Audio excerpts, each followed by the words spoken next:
The Federal Reserve Bank whipsawed the stock market yesterday when they announced their latest interest rate hike. But the reason why you saw this big drop in the stock market before the stock market came back up wasn't because the Fed announced a 0.5% interest rate hike. It's because of what Jerome Powell said is coming to the economy in 2023 and what the Fed expects. So let me start by talking about what the Federal Reserve Bank and Jerome Powell said, and then I'm going to go over why you have so many investors worried about the economy in 2023 and 2024. So the Fed announced a 50 basis point, aka 0.5% interest rate hike, which was kind of expected. For the last few months, the Federal Reserve Bank has been raising interest rates consecutively by 0.75%. And now the Federal Reserve Bank kind of toned it down a little bit by raising interest rates by 0.5%. And the reason why is last month in November, the Federal Reserve Bank changed their policy on how they would change interest rates. Before last month, what the Federal Reserve Bank said is that they're going to take a still snapshot of the economy. They're going to look at inflation and they're going to look at jobs numbers. And based off of inflation and the job market, they're going to make a decision on what to do with interest rates. And for the last number of months, we've had high inflation and a strong job market, which would indicate a strong interest rate hike. Well, in November, in the latest Federal Reserve Bank meeting, Jerome Powell said something different. What he said is going forward, they're not going to look at a still snapshot of the economy. Instead, they're going to essentially look at a live photo, a moving photo of the economy.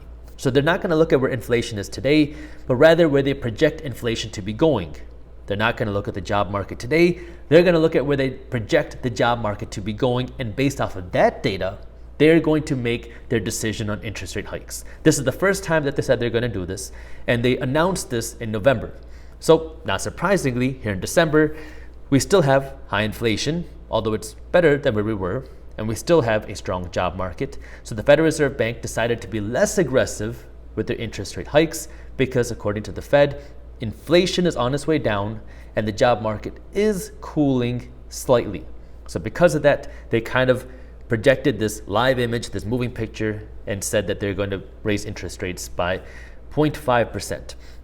Now, what this does is it brings the federal funds rate, the Federal Reserve Bank interest rate levels, to 4.25% to 4.5%. But the reason why this is so important, and the thing that investors were really paying attention to, was what Jerome Powell and the Fed said you need to prepare for in 2023. The first change that he said has to do with where they expect interest rates to stop hiking. Now what Jerome Powell said is that he expects interest rates to rise to 5.1% in 2023. And the reason why that's significant is because they keep raising where they expect interest rates to go to. Like just in September of 2022, Jerome Powell was saying that he expected interest rates to rise up to 4.6% in 2023. Now it's 5.1%. Why did they keep raising it? Well, because they're finding out that it's harder to bring inflation down to 2%, and that means the Fed has to be even more aggressive. So many people are kind of seeing this trend of where the Fed keeps changing the terminal rate, meaning how high they want to raise interest rates to, and they expect that, well, maybe interest rates are going to go higher than expected. The second thing that the Fed changed on their expectations is where they expect the economy to be in 2023. Now, to be fair, Jerome Powell did say that no one knows with any certainty where the economy will be 1 year from now or more. But the Federal Reserve Bank did give a projection on their predictions on CPI and unemployment for 2023. And the main factor that you want to pay attention to isn't just the number that they predict, but rather their trends.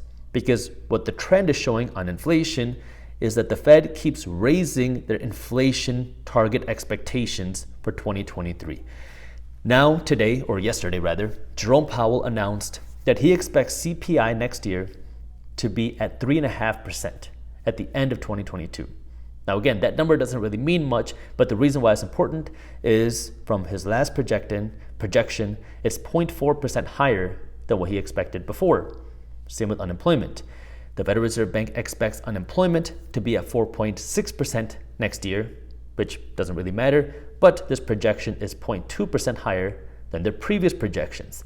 So you can kind of see the trend where the Federal Reserve Bank is expecting that they're going to have to raise interest rates more aggressively than what they thought originally.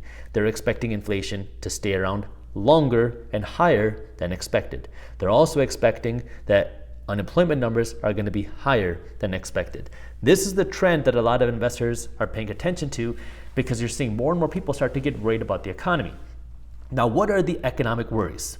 Well, this has to do with the effects of interest rates on the economy. Because one thing that Jerome Powell said, particularly when it came to the housing market, is, quote, "It will take time for the full effect of interest rate hikes to affect the housing market."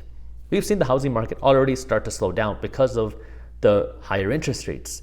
But what Jerome Powell is saying is it's going to take a lot more time to really see the full effect of the higher interest rates. Now, we do cover all of this in Market Briefs. Market Briefs is my free financial newsletter. If you haven't joined Market Briefs yet, I'll put the link to how you can join down in the description below. It's an easy way for you to stay up to date on what's happening in the financial markets, from the real estate market to the Fed, to the stock market, to crypto, to the global economy. So if you haven't joined Market Briefs yet, it's completely free. And it's a super simple tool that you can read in less than 5 minutes every morning. So if you haven't joined, I got the link down in the description. You know where it is. So when it comes to the economy, the reason why more and more people are starting to get worried is because the effect of higher interest rates mean the cost of borrowing continues to go up. Now, I've been talking about this for a while now, but you have this thing called the absorption rate. It takes time for higher interest rates to get absorbed into the market. We keep raising interest rates, yet we're trying to absorb where interest rates have gone to 6 months ago. As the housing market is trying to absorb 5% mortgage rates have jumped up to 7%. And these are the factors that you have to understand will take time to really get absorbed into the economy. The housing market is just one aspect of the economy. You have every single sector of the economy that is affected by interest rates, because when interest rates go up, the cost of borrowing goes up. And we're also facing a time where our government, our corporations, and our people are loaded up with the highest amounts of debt ever. And on top of that, interest rates are rising at the fastest rates ever. And most debts are not 30-year fixed rate mortgages. Many times as a consumer, you assume that, oh, well, why do interest rates rising matter on my debt? Because your debts are fixed rate. Maybe for your mortgage, but for everybody else and every other type of debt, they are not fixed rate mortgages. They're limited term, 1, 2, 3, 4, 5-year terms, and then they readjust. And so you have the government, corporations, and people with the highest amounts of debt ever, with debt servicing costs, the payments on these debts growing faster than ever. And both these two things together are going to have an effect, because now the cost of servicing this debt is going to skyrocket, not just in the next month, but over the next 12 and 24 months, as more and more debt readjusts. Governments, our corporations, and people are going to feel the price of higher interest rates. In addition to that, people's savings accounts are being depleted. The big thing that you're seeing a lot of people talk about right now is that people have an excess $1.7 or so trillion in pandemic stimulus still in their accounts. So people still have the ability to spend, although people are loading up on credit card debt. People still have the ability to spend, but as costs continue to rise, because their debt costs are going up, people will lose their ability to spend. At the same time, inflation is making things more expensive. At the same time, people's wages are growing quickly, but not as fast as inflation. These are the factors that now investors are looking at saying, oh no, this is going to cause some sort of pain. And we might not see this pain for a little while, but something is brewing in the back. And a lot of people are impatient where they expect it to happen tomorrow or in 2 months or 6 months. But these things take time to build. And 2023 is going to go on and into 2024. And the Federal Reserve Bank said today that they don't expect any interest rate cuts in the near future. So even if they don't raise any more interest rates, although they do say they want to continue raising interest rates, we're going to continue to see more economic pain because of higher interest rates. That's going to affect the real estate market. That's going to affect the stock market. It's going to affect the crypto market. It's going to affect all aspects of the economy.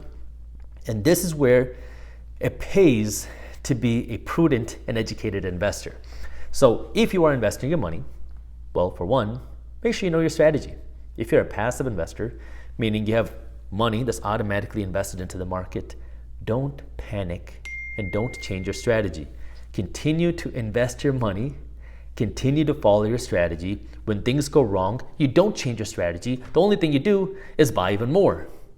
If you are an active investor where you're actively looking for deals, well, now you want to make sure that you're paying attention to what's happening around you. That way you can capitalize on deals. In order for you to capitalize on deals, you need to have access to cash, not just to protect you, but to be able to capitalize on assets. That means right now, while things are okay, although it might not seem like things are okay, while things are okay, you want to be taking care of your finances. Live below your means. Work to earn more money. Build a bigger savings cushion. Build a bigger investment cushion. That way, if things do go wrong, you have cash to fall back on. And if things do go wrong, you have cash to capitalize on investment opportunities. This is where it pays to be financially educated, because you don't want to be the person that panics. Nobody makes good financial decisions out of fear. Nobody makes good financial decisions out of greed.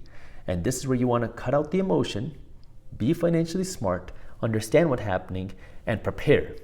And if nothing bad happens, well, all you did was build up a big bank account. You can go to Disney World now, or you can go take this cash and invest it anyways. But if something bad were to happen, well, now your preparations can help you be protected and capitalize on opportunities. It is your duty, nobody else's. It is your duty to take care of yourself, your family, and your community. And this is where you want to be the one to take care of yourself. That way you can take care of the entities that are important to you.